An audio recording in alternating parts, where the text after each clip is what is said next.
Even one down the sideline, and he's got Cass over the top. Big side, down the sideline.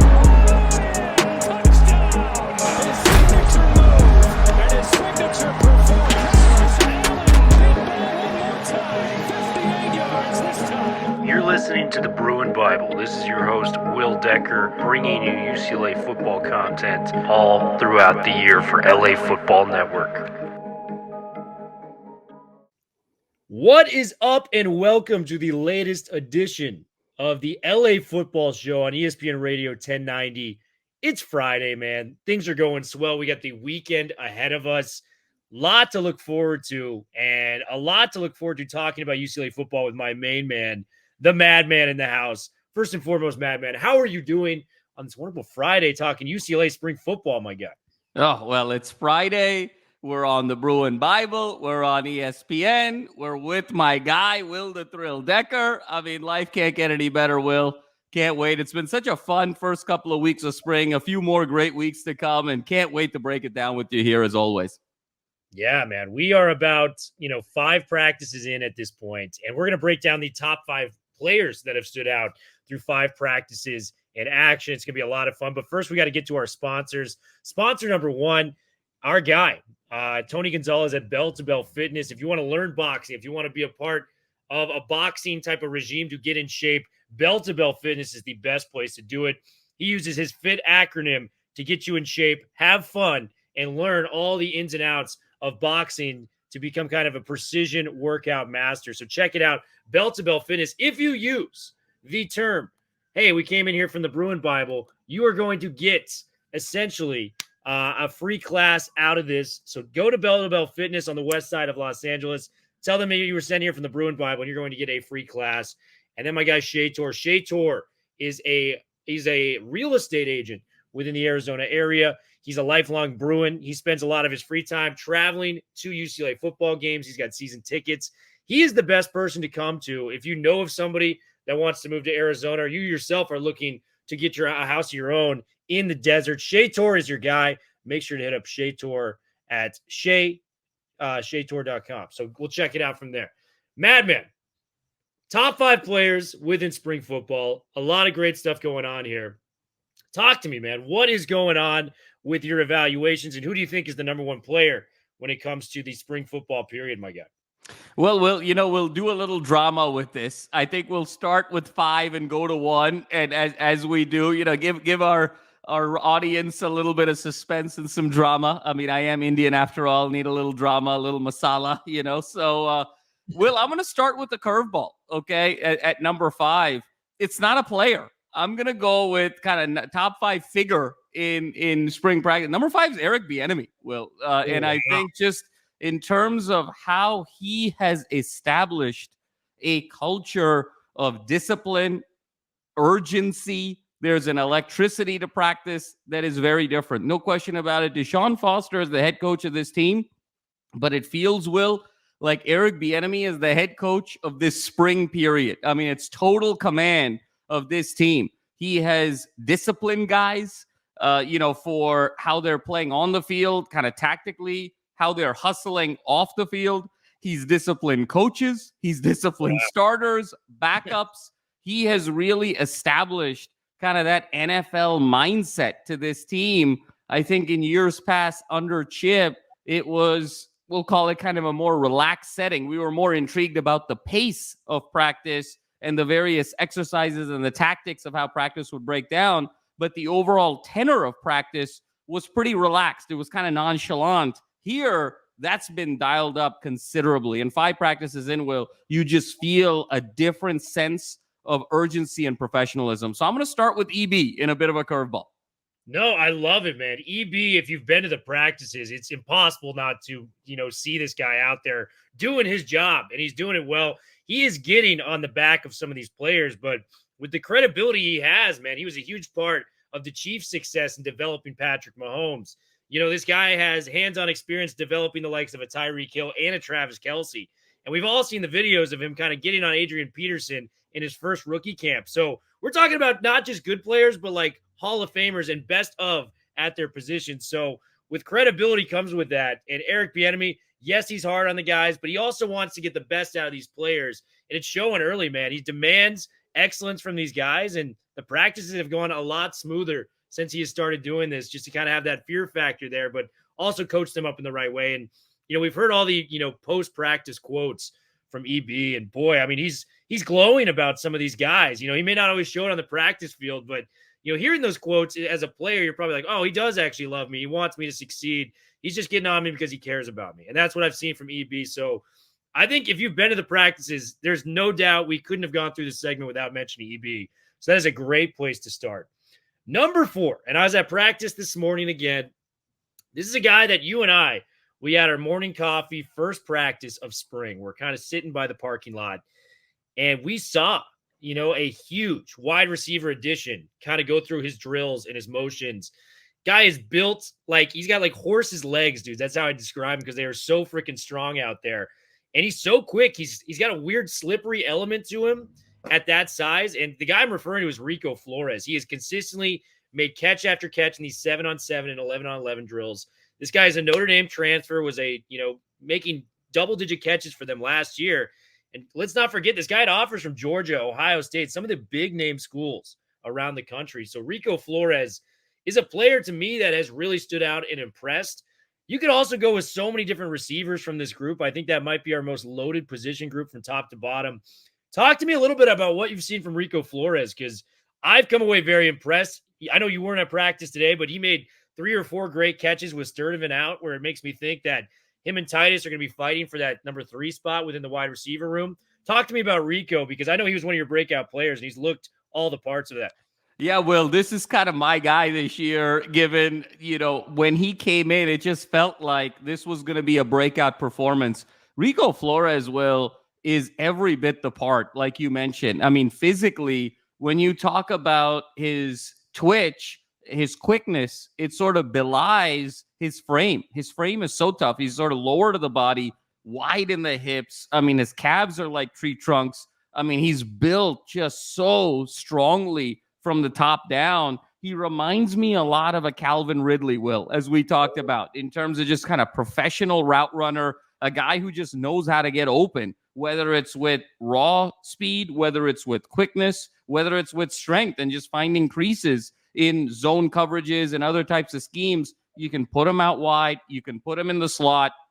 I just think there's a versatility to him that perhaps no other receiver, no other offensive weapon has over the course of this roster this year. I can't say enough about Flores. And you said it, Will. I mean, this is a loaded receiver room when you talk about the likes of a Quasi Gilmer, who's kind of given us some flashes of Freddie Mitchell in terms of just his explosiveness. Your guy, Mr. Pagan, obviously, just the catch radius, the frame, the ability to get open. And then, of course, you got 1-2 in the clubhouse here with J.Michael Sturdivant and Logan Loya. But I think Flores, Will, is gonna shine even amongst all of those folks. And I think he's going to be the number 3 receiver. And I think statistically, Will, my bold prediction as of right now, just given where we are offensive line-wise and the need to, I think, get the ball out more quickly, resembling a little bit like last year, I don't know, again, if those opportunities for J-Mike are going to be there when he creates that separation. Flores statistically could be the second best receiver on this team after Loya. That's how highly I think of him. So couldn't agree more with your assessment. Yeah, man. And there's just more guys we didn't even name in there, like TMA, Xavier Staples. I mean, 6'4" wide receiver in his own right, makes some nice catches out there. And you got the 4-star kid, Grant Gray, who's playing baseball right now. So just so many elements to this receiving room. We hope we have the time to make it work like we did not have last year with maybe just one quarterback under center.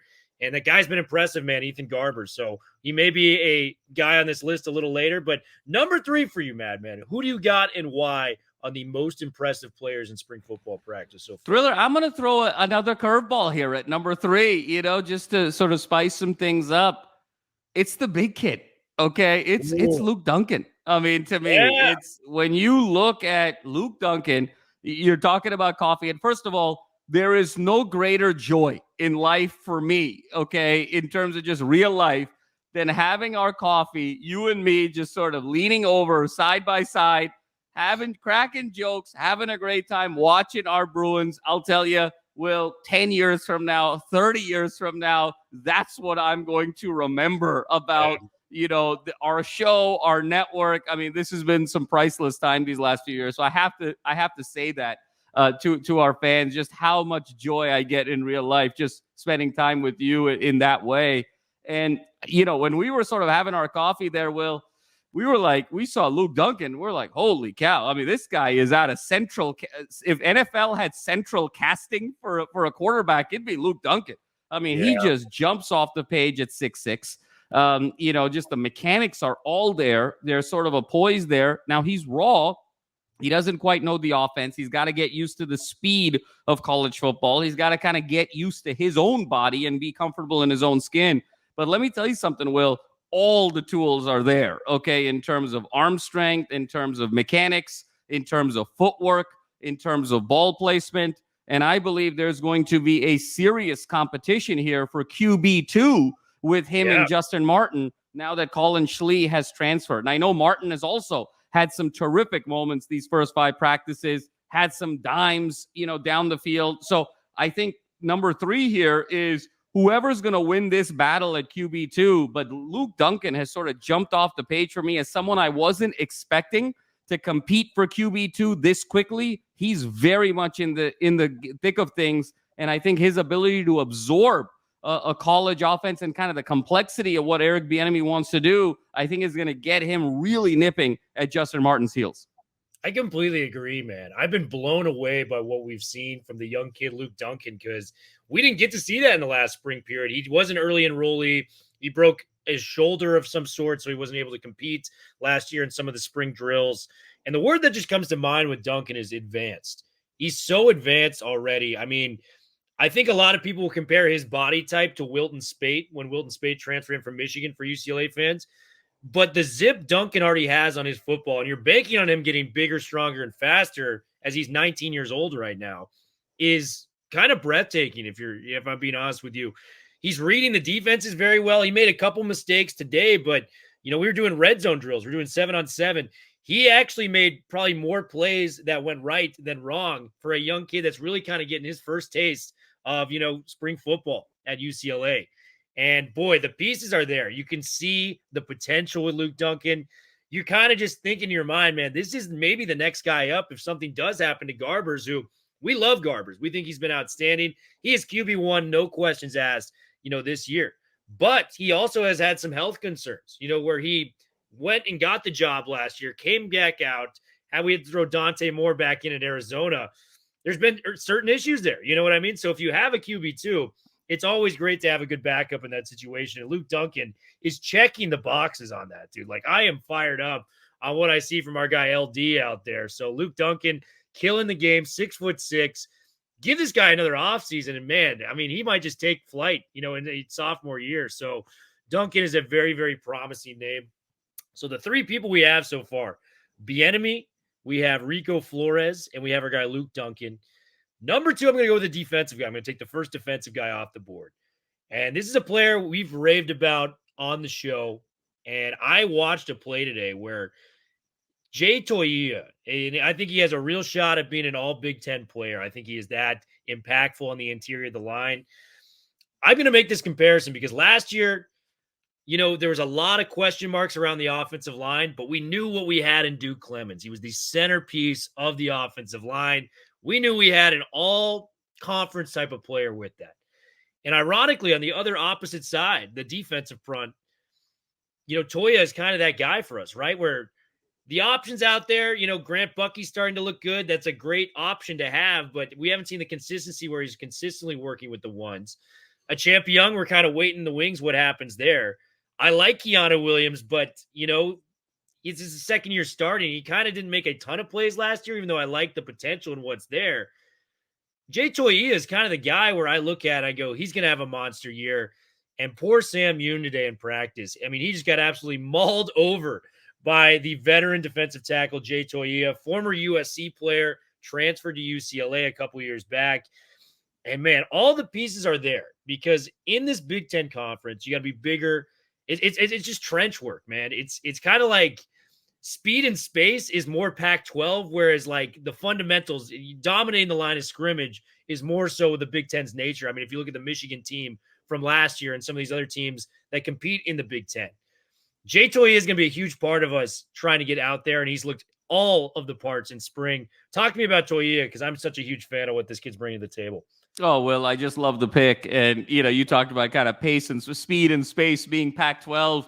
It feels like it's more kind of trenches and thickness in the Big Ten. And so Toye is absolutely, I think, the anchor to this defense. And we've talked a lot about the offense, and we've talked a lot about how many toys are at Ethan Garber's disposal when it comes to wide receiver, when it comes to running back, when it comes to tight end. But this team is only going to go as far as the other side of the ball helps balance that out in terms of an overall game, especially when you look at all of the losses that have taken place in the offseason. The Latus, the Murphy twins, Carl Jones, Kamari Ramsey, Darius Moasau. And if you look the last couple of years, Will, the anchor defensively, the captain, if you will, defensively, has always been sort of up the middle.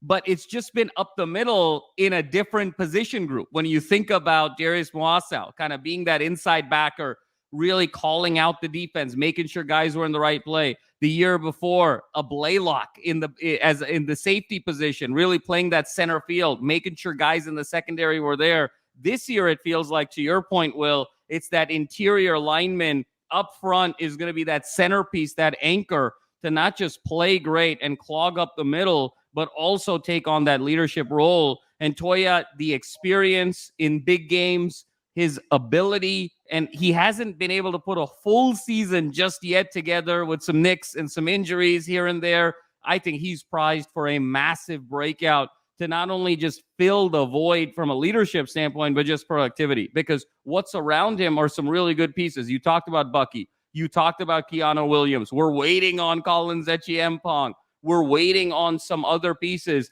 Hey, is Kane Medrano going to have put it all together this year? He had the big Utah game, but the rest of the season was okay. Did he put on enough weight in the offseason? Who's the third linebacker going to be? Who are they going to get in the portal in terms of edge rush, in terms of linebacking capability? But the one constant, the one anchor is Toye is going to be able to clog up this middle, and that is the bread and butter of being successful in the Big Ten, where the emphasis is so much more on not just running the ball, but running the ball in between tackles. And so if you can't clog up that middle with girth, with technique, with talent, it's going to be really problematic. You're not going to be able to control the line of scrimmage whatsoever. Toye is prized for a massive year. I love his feet. I love the quickness off the offensive line, and then just the strength, that sort of just bull rush, pancake ability to just move the line of scrimmage back is just absolutely tremendous. He's going to have a huge year. And so far as Toye goes, as so far this defense goes, and by extension, in many ways, the single greatest barometer, perhaps, of how many wins this team will have in 2024. Yeah, and I mean, Toye blew up multiple plays in practice today, just bull rushing, from the inside. And outside the quarterback position, man, the lines are the most important position group to me as a fan of football. So you get those lines right, especially going to a conference that prioritizes that, and UCLA can be successful, get to that 8-9 win ceiling we're talking about. All right, man, number one player for UCLA spring practice. Lots of options out there. Who you going with and why, bro? Well, there's a lot of options, and there's maybe a couple of honorable mentions. I'm sure you will as well. I think there's one that you sort of obviously have to rally around, and there's kind of an obvious one, and I'm going to go with the obvious one. I just want to sort of point out how much I love having Keegan Jones back at UCLA, and just his ability to complement TJ Harden, both in terms of speed, both in terms of his ability to receive out of the backfield. We've seen and heard what Deshaun Foster has had to say. I had to get my guy back. And Keegan Jones has made a massive impact here these first 5 practices. A number of guys on the outside have made huge impact. We see the specimen that an Oladejo is out there. We love what we see out of Wallace, the transfer from Georgia Tech. Kirkwood has had some moments here in 1v1 type of situations. You're looking for him to sort of bring it all the way home this year and perhaps be the anchor of that secondary, take that torch from Blaylock and presumably what Ramsey would have been this year. But it always comes back to Ethan Garbers. This is his team. It's his show. and you can just see there's a zip on the ball. He's made some throws, he's missed some throws, there's been some rust, but there's a zip on the ball. There's an air of confidence. This is his team. There's no needing to look over his shoulder with Dante Moore and massive nil amounts. And the confidence of beating USC, the confidence of winning the LA Bowl, I think he's going to be much more resilient this year. He is far and away QB1. He is far and away the leader of this team. And this team is going to go as far as Ethan Garber's will and his arm and his durability and his endurance is going to take them. And so there's been a number of really notable players, but it's our man Garbs, Will. It can't not be, it feels like, to be number one in the spring so far. Man, it can't not be Garbs. He's playing with an air of confidence right now, and he is spinning the rock out there on 7-on-7s. Get out there and see it, guys. It is a sight to be seen. ESPN Radio, Friday afternoon. Madman and Will Decker here calling the Bruin Bible. So honored to be able to do this for you guys. Have an awesome weekend. And if you guys can't, get out to spring football practice tomorrow at the Wasserman Center in Westwood, 8:30 a.m. It's calling your name. Let's get the fans out there, Madman. LA Football Network. We are out of here. ESPN Radio will be back in just a moment.